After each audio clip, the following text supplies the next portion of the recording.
sa video na to. Pasensya na Manila Fishball. Walang binatbat yung fishball natin dito sa fishball dito sa Iloilo. Nandito tayo sa syudad ng Iloilo. Pops, maghahanap tayo ng mga iba't ibang super cheap Ilonggo street food dito sa syudad ng Iloilo. Ay, grabe. Ito pa yung kakagatin ko. Unang kagat, cheese lahat. Actually, dumagatong kasi yung pagkain. Kinagigiliwan to ng mga bata. Paghanap tayo ng mga mura, masarap, creative, at unique na street food ng mga Ilonggo. Ang refreshing niya. All of the sweat, all of the heat, naalis. Pabinintay natin. Tara!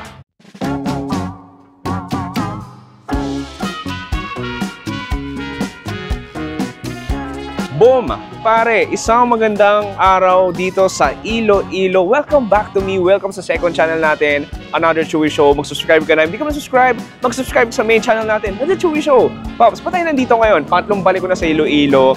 At it's time to devour some more. Tama ba yung English ko? It's time to eat some more Ilonggo street food. Dito sa Iloilo, ibang klase din yung mga cheap street food gaming. Anyway, gusto kong tanungin si Eat Travels. Nandito si Irish. Irish, halika. Kasama natin sa Irish ng Eat Travels. Irish, kamusta? Okay naman, okay naman. Irish, tanong ko nasan tayong area? Ano yung specific area na to? Ang dito tayo sa sa harap ng molo na na church. Ano? Dito sa plaza. Anong mga ganap dito? Ba't ang daming street food? Kasi malapit siya sa school at saka maraming mga offices dito. Siguro yun, maraming mga food stalls na dito na display. So, Every 5 PM lang. So sa tingin mo, makakahanap ba ako dito ng mga very mura na street food? Yes! Maraming the best dito, ha? Huwag tayo paligoy-ligoy pa. Hanap na ako ng unang cheap street food dito sa Iloilo. Tara! Alam na alam. Tara!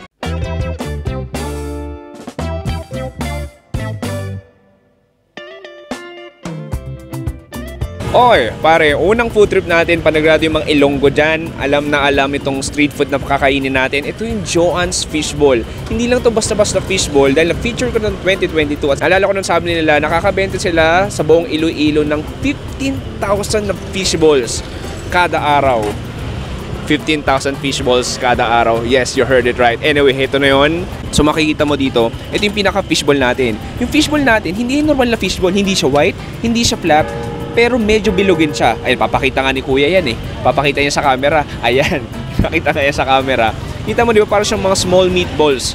Tapos, ang pinaka-gamit nila dyan is na minsan bangus, minsan ibang klase din. And then after nyan, ayan, so ihahango niya na. Ang dami, no? Grabe.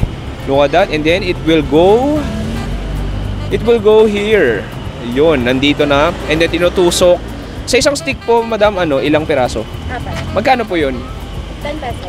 10 pesos, 4 na piraso. Okay, so yan. Tapos, naalala ko, ito. Ito yung kakaiba dito sa Joann's Fishball. Halika kayo.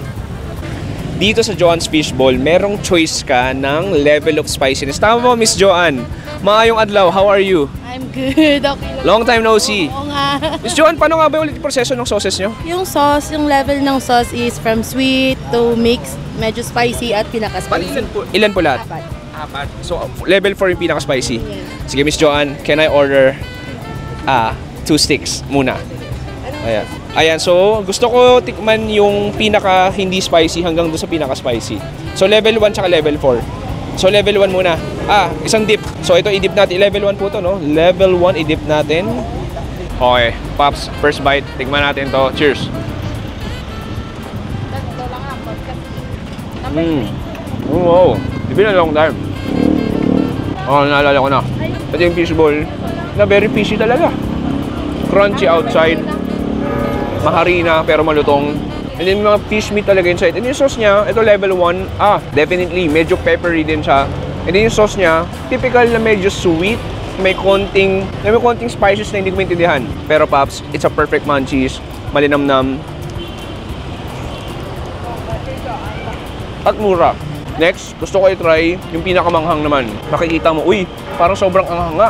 Dahil may mga labuyo na lumulutang. I-dip natin. Oh, look at that. Cheers, pare.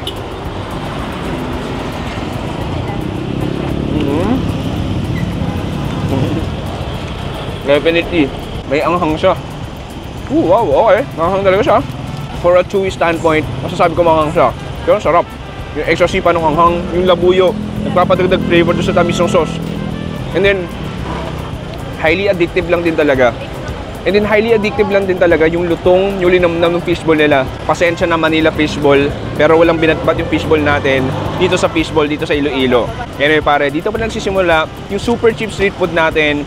Hanap tayo next street food dito sa Iloilo.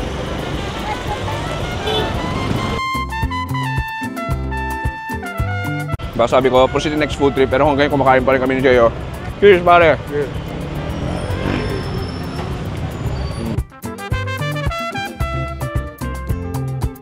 Okay, next super cheap street food natin, meron tayo ditong takoyaki ni Yuki. Paps, ang pagkakaiba dito, I mean, takoyaki is takoyaki, pero tignan mo yung mga flavors. Meron silang ham and cheese, mango crab stick pero hindi available. Meron silang bacon. Bacon pare. Octopus, syempre, the typical, and vegetables. So, ang gagawin natin, order tayo. Halika. Ate, maayong adlaw. Can I order? Yes, sure. Yes. Bacon, Bacon. ham and cheese, and vegetable. Vegetable. Meron ba kayo? Wala. Hindi po ba available? Ano yung available? Ano po, having cheese, bacon, and octopus. Ako sige, yung apat na yun. Bali, ano sir? Mixed street? Yes. 99, sige. So, 99 pesos ilang piraso yun, Bali, 99. ano po yun sir? Dalawa po ano yun sir, flavor. Tapos So, ilang piraso? May, bali, 6 pieces plus 2 po. So 8 Yes. pieces. Sige po. Okay, tapos parang sa pedicab lang din. Ayan ha. So, iinit dito sa ating takoyaki griddle. Okay. Ham and cheese. Bacon cheese na takoyaki. Bihira lang yan. Tapos may free na po kayo. Oh, may free. May free pang dalawa. 99 pesos yun. Okay, 99 pesos. Tapos yung another. Ano yung may sauce? Wala. Meron po. Ayan. After po, mainit. Okay, so game. Ang gagawin is lalagay sa styrofoam after mainit.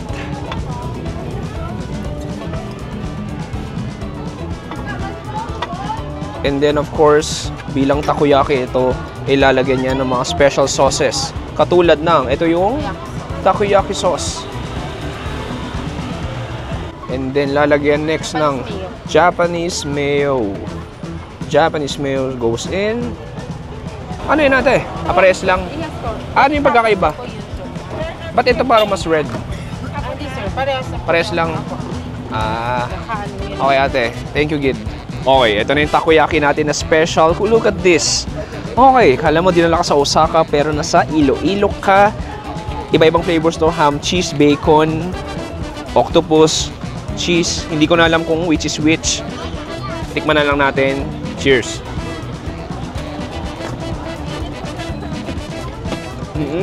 Okay. This one yung ham and cheese. Muna lahat, yung outer layer niya, very doughy. Parang thick pancake eh. Yung sourness galing sa mayonnaise. May cheese sa loob. May konting ham. And of course, yung sweet and tangy na takoyaki sauce. Ito, try ko. Hindi ko alam kung ano to. Cheers.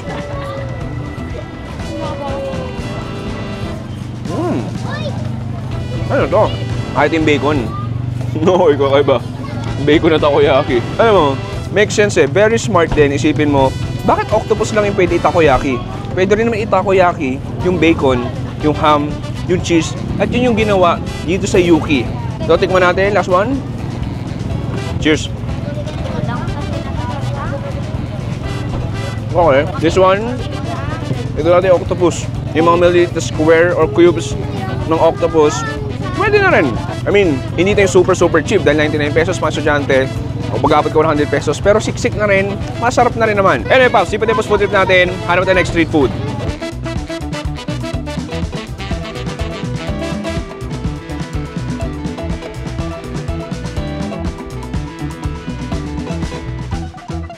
O yan, so makikita mo, gagawa si Kuya Makay dati action. So dito, nandito yung parang mga syrup or juices niya. Ito yung parang yung pinaka-topping. So lalagyan sa parang mga circular or cylindrical molds. Yan yung pinaka-molds natin. Yan, so naglagay siya, I think that's melon. O ito, gagawa siya ng blue lemonade. Ayan. And then, ito, I think avocado.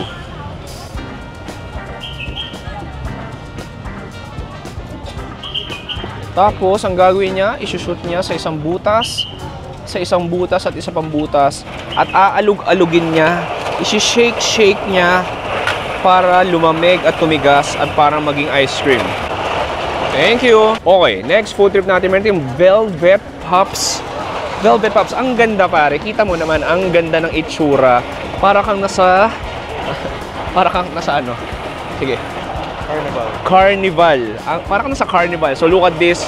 Meron tayo ditong... Anong tawag dito kuya sa ganito? Velvet Pops. Hindi yung paggawaan na ninyo. Anong tawag dito? Machine. Tama nga naman. Gawa siya sa machine. Ano ba naman, Chewy?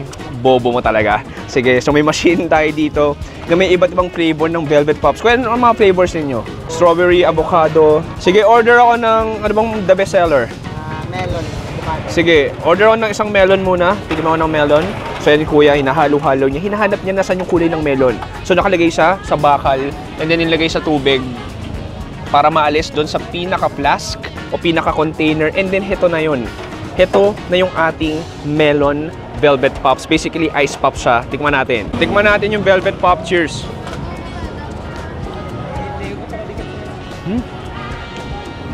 It's so refreshing. Ang refreshing niya. Oh. All of the sweat, all of the heat, naalis. Basically, parang ice pop lang din. Milky, sweet, creamy, yung melon flavor nandun. And higit sa lahat, very refreshing siya. Ano masarap yun? Gusto mag-try ibang flavor. Makikita mo, may iba ba din eh. May strawberry, chocolate, blue lemonade, buko pandan, mango, buko royal, avocado, ube delight, milky melon, which is ito yon. Kuya, may blue lemonade ka ba? Tikman ko yung blue lemonade. Okay, ayan. Uy, ang ganda. Ito yung ating blue lemonade. Okay, next try natin itong blue lemonade. Cheers. Okay, got. Okay yun. Parang ice cream. This one, parang papasigal. A citrus sweet blue lemonade juice na pinatigas at medyo naging ice cubes. Parang ganun yung lasa niya. Pero masarap sa masarap. Magkano lang pala to kuya? 20 pesos, 20 pesos, pwedeng-pwede na. Hop! Alam mo, medyo curious talaga. Ano pang best seller mo? Avocado. Avocado. Sige, gusto ko i-try avocado. Ayan, so kukuha si kuya ng avocado.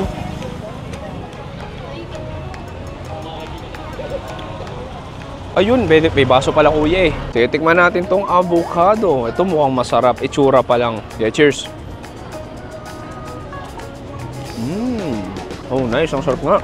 Very avocado-fied. Mali. Very avocado-fied. Tama. Ang sarap. Avocado, milky, sweet.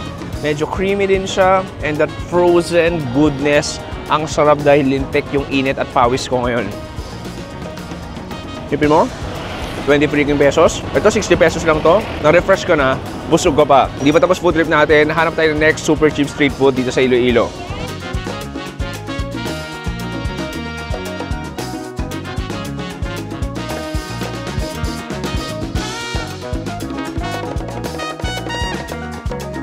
Okay, next food trip natin. Meron tayong mini potato twister. 20 freaking pesos. So makikita mo, ito yun. Ang cute, no? Usually nakikita ko, malalaking potatoes. Ito, maliliit talaga. Sige, tikman natin. Ate, pwede mo order? Ano 20 pesos lang isa? Below dalawang flavor. So makikita mo, ang cute, no?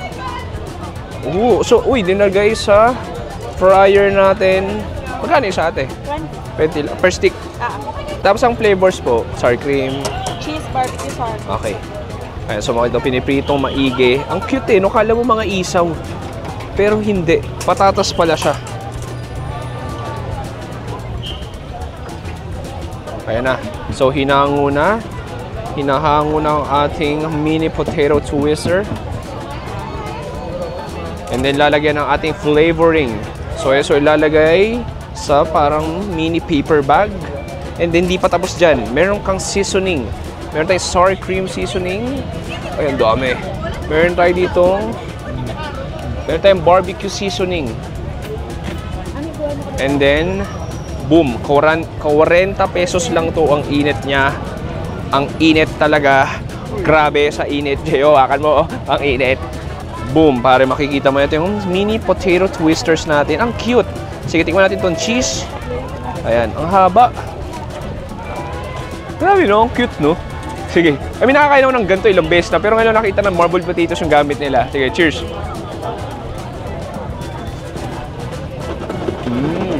Okay. Ang init. Pero masarap. Alam mo nakakatawa dito? Pansin ko, di ba yung mga potato twisters, dahil manipis yung hiwa sa kanya, nagiging crispy siya. This one, crispy pa rin naman, pero mas makapal yung pinakakarne. Para ka kumakain ng potato wedges. Okay, barbecue pala to. And then yung chemical, artificial, barbecue flavor. Nag-enhance ang lasa. Next, try natin tong sour cream. Makikita mo. Ang dami. Grabe. Punong-puno. Tikman natin. Cheers!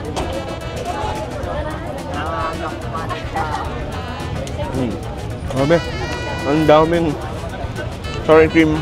Tissue nyo yun ang init. Ang init. Oh, I mean, ganun pa rin yung lasa. Ito, meron lang parang sweet sour cream powder. Pero alam mo pare, kung bata ako, na-enjoy ko to. Ang mura, ang laki, masarap. 20 pesos, oh. 20 pesos lang to. Anyway, Pops, hindi pa tapos yung food trip natin. 20 pesos lang to. Hanap tayo ng susunod na murang pagkain dito sa Iloilo.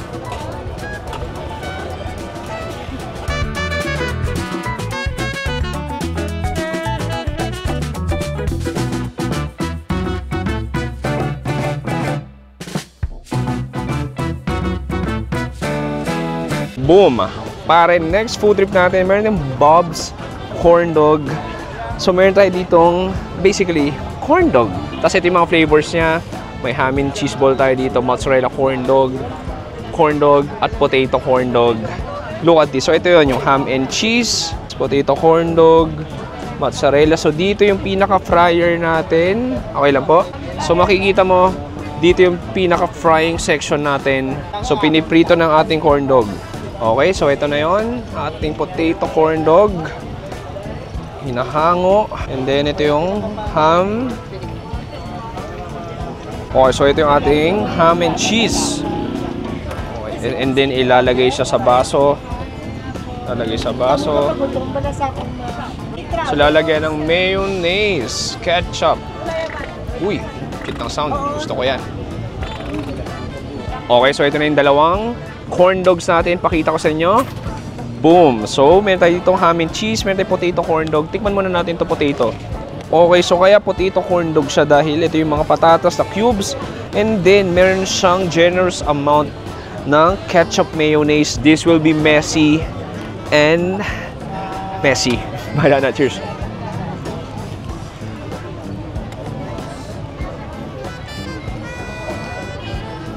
Wow! Fighting for the pain. I mean, yung lasa nito, very estudyante. Kung ito yung hanapin ko, yung merienda namin, recess, ganto-ganto. Una sa lahat, outside sa crispy batter. And then yung patatas din, nalalasahan mo, malutong na rin. And then, simple lang yung sauce, sweet, ketchup, mayonnaise, and then may konting tender, juicy hotdog. Tikman natin isa pa.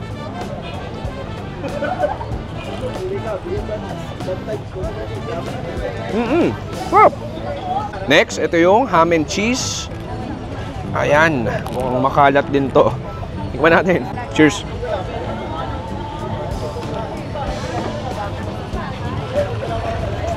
Unang kagat. Puro harina na kaya ko. Nahulog yung ham and cheese. Ano, mayroon pala. Ito. May manggilid. Basically, harina lang din naman, parang kanina.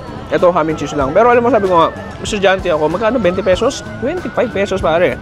20 pesos, murang-mura na rin. Ito yung perfect na kapartner ng malamig na Mountain Dew o Pop Cola. Nung panahon ko, may Pop Cola pa nun. Pero ito yung kapartner nito. Nagdidilim na, pero mas dumadami pa ang estudyante, mas dumadami pa yung tao. Hanap tayo ng street food.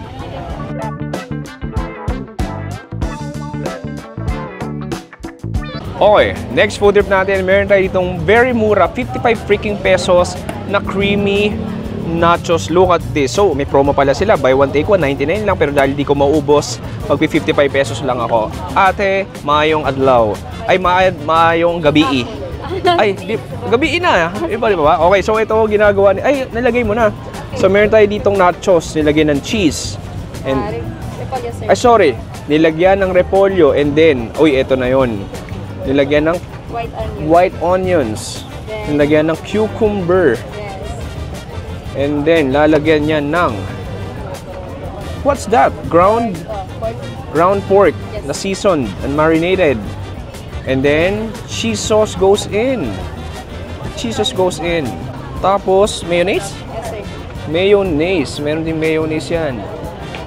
And of course, the big chunk of cheese. Ayan, generous amount of cheese. At ito na yung ating ultra cheesy, creamy nachos. Salamat ate. Thank you, Gid. Okay, para ito na yung ating creamy nachos. Punong-puno ng cheese, punong-puno ng carbs. Ay, grabe. Ito pa yung kakagatin ko. Unang kagat, cheese lahat. Sige, tikman natin. Ay, bigat. Cheers!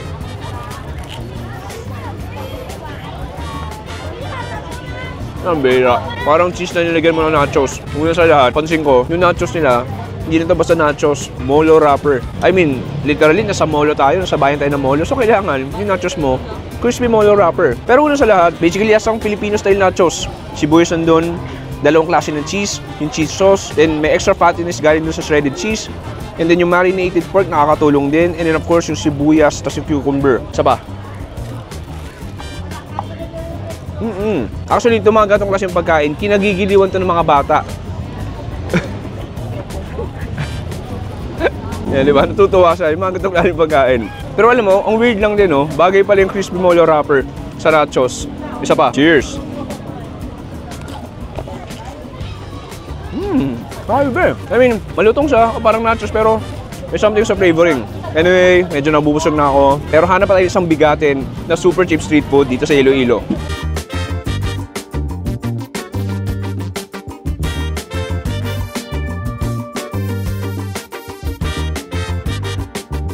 Okay pare, last food trip natin, meron itong Sandre fried noodles.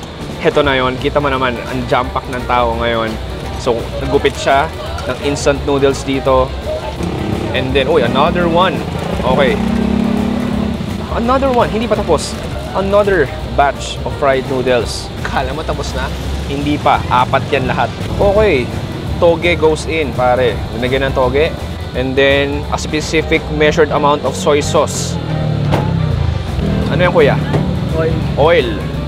Patis, toyo. Toyo ulit. Another toyo. Uy, ayan na. Tinotos niya na parang isang ninja chef. Hahalu-haluin. Hahalu-haluin. Para mas stir fry talaga. Uy, binato na naman niya. Nagpapasikat sa akin si kuya. So, ito yung ating... Uy, wala. Siomai. Okay, siomai. Ayan, so may new batch ng Japanese. Ayan, so meron na tayo ditong luto. O, pork na lang. Matagal pa ba yung Japanese? Matagal na ba yung Japanese? Pwede mo mix? Sige, mix na lang. Ayan, so may Japanese. Uy, salamat. So, 3 piraso? Okay, 60 lang. Thank you. So, dito, ating condiments area, pwede ka maglagay ng chili oil. Pwede ka rin maglagay ng fried garlic. And then, pork. Okay, so ito na yung ating fried noodles. Some of this reminds me of Hong Kong style fried noodles. Alam mo yon, yung mga nabibili sa Pure Gold at SM Food Court. Sige, tikman natin yung noodles. Wala mo ng siomai. Cheers! Oh, nice! Actually, pinalalasahan ko yung chili garlic. Yung toyo, nalalasahan ko rin. Medyo oily din siya. And yung noodles niya, may pagka-chewy. Yung crunch ng toge, nandun din. Try natin with siomai. Okay, tikman natin tong Japanese siomai. Cheers!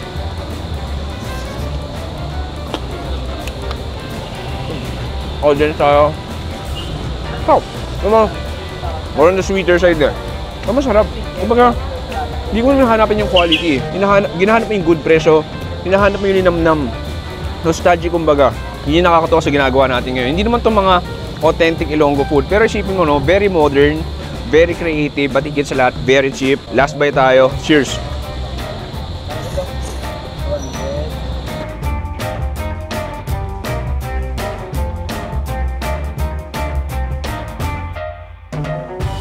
Boom! Pare, dito nagtatapos sa ating super cheap Ilonggo Street Food Tour dito sa Iloilo. Specifically, nandito sa Molo area, tapat ng Molo Church. Maraming salamat sa panonood. Panigurado, natakam kayo doon. Ang tanong, Chewy, magkano lahat ginastos mo? 384 pesos lang lahat ng yon. Very mura, Very iconic, very cheap, very creative, ibang klase ang street food gaming dito sa Iloilo. Maraming salamat sa panonood. Si Chewy dito sa Molo Iloilo. Sabi, stay safe, good night, and goodbye. Bang! Another Chewy Show, subscribe. Main channel, The Chewy Show. Please subscribe.